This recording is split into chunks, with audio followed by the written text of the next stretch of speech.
नमस्कार, क्रांतिकारी संकेत में आपका स्वागत है। छत्तीसगढ़ और अपनी लोकल की खबरों से अपडेट रहने के लिए हमारे चैनल को सब्सक्राइब करना ना भूलें।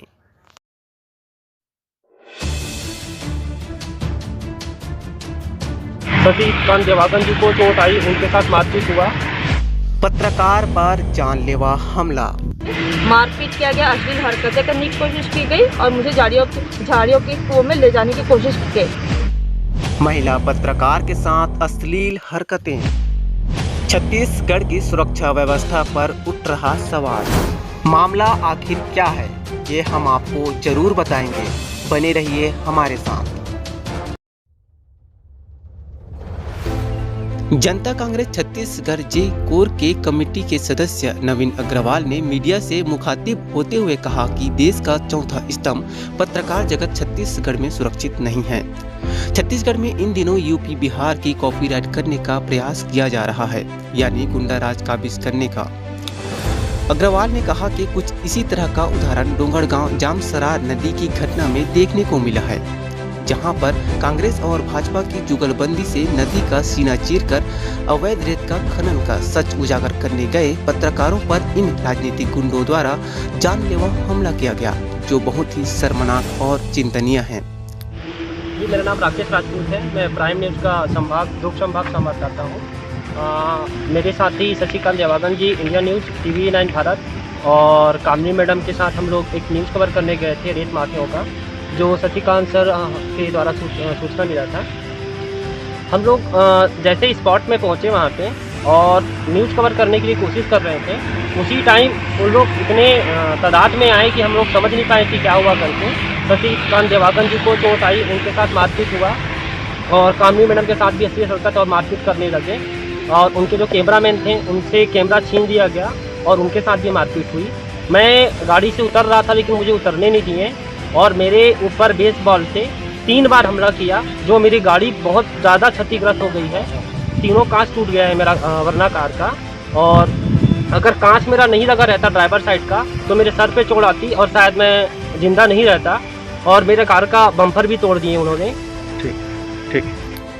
अग्रवाल के अनुसार 5 पत्रकार, जिसमें एक महिला पत्रकार भी शामिल है, इन पर 40 से 50 की संख्या में विभिन्न प्रकारों के औजार से लैस सभी पर जानलेवा हमला करना और महिला पत्रकार से अश्लील हरकतें करना यह बताता है कि छत्तीसगढ़ में पत्रकार जगत सुरक्षित नहीं है। गाड़ी से उतरे और ताबड़तोड़ वहाँ से लोग आए 50-60 की तादाद में और हमें चारों ओर से घेर लिया गया और ताबड़तोड़ मतलब हमला करना चालू कर दिए, मारना चालू कर दिए।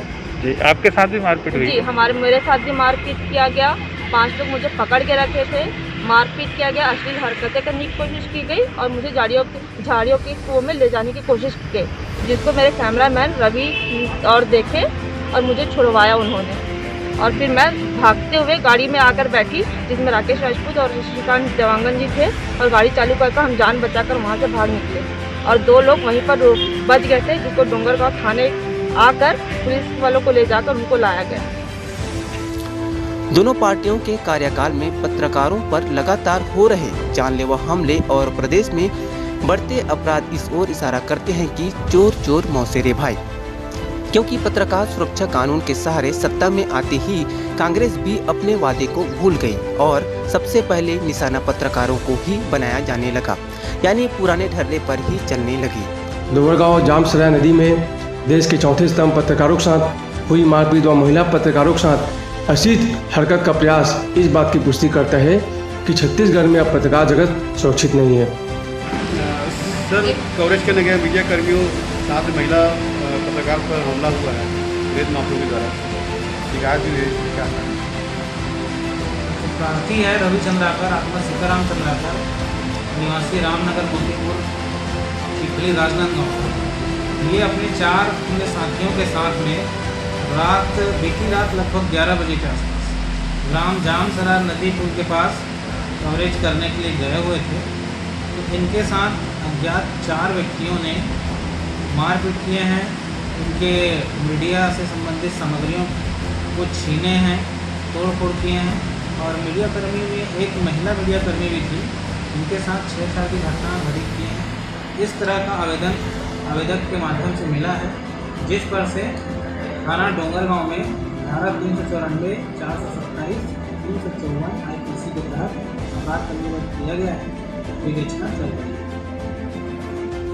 श्री अग्रवाल ने बताया कि 40 से 60 की तादाद में पत्रकारों को घेर कर मारपीट करने वाले आरोपियों में से केवल 4 लोगों के खिलाफ मामला दर्ज किया गया है और घटना के 24 घंटे बाद भी अब तक पुलिस के हाथ कोई अपराधी नहीं लगा, जो यह बताने के लिए काफी है कि इन गुंडों को राजनीतिक संरक्षण प्राप्त है।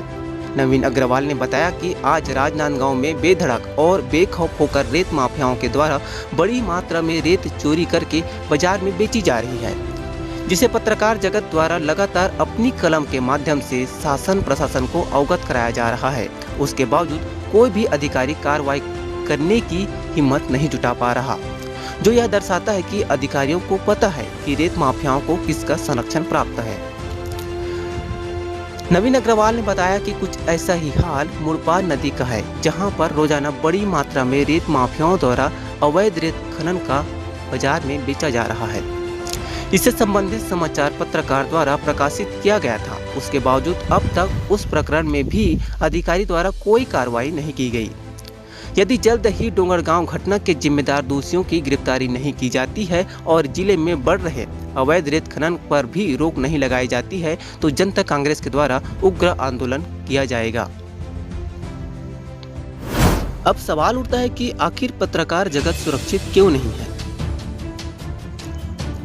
जो पत्रकार अपनी बेबाक कलमधारी और साहस से अपने कर्तव्य में डटा रहता है, सरकार संरक्षण प्रदान क्यों नहीं करती?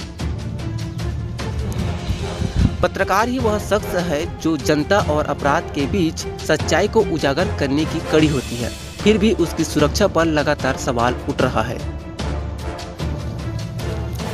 देश का चौथा स्तंभ माने जाने वाला पत्रकार जगत अब भी सुरक्षा के दायरे में नहीं है।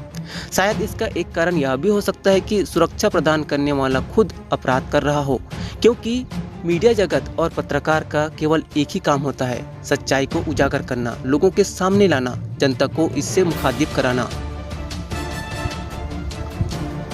पत्रकार वो महत्वपूर्ण कड़ी मानी जाती है जो राजनीतिक, सामाजिक और प्रशासनिक दायरे में रहकर अपने कर्तव्य का पालन करती है, यानी सच का उजागर। वो सच जो जनता जानना चाहती है, देखना चाहती है। फिर भी हमें अफसोस से यह कहना पड़ रहा है कि आज भी पत्रकार जगत सुरक्षित नहीं है। इससे और भी दुखद बात यह भी है कि प्रशासन अब भी चुप बैठी है। डोंगरगांव से देवेंद्र गोरले की रिपोर्ट।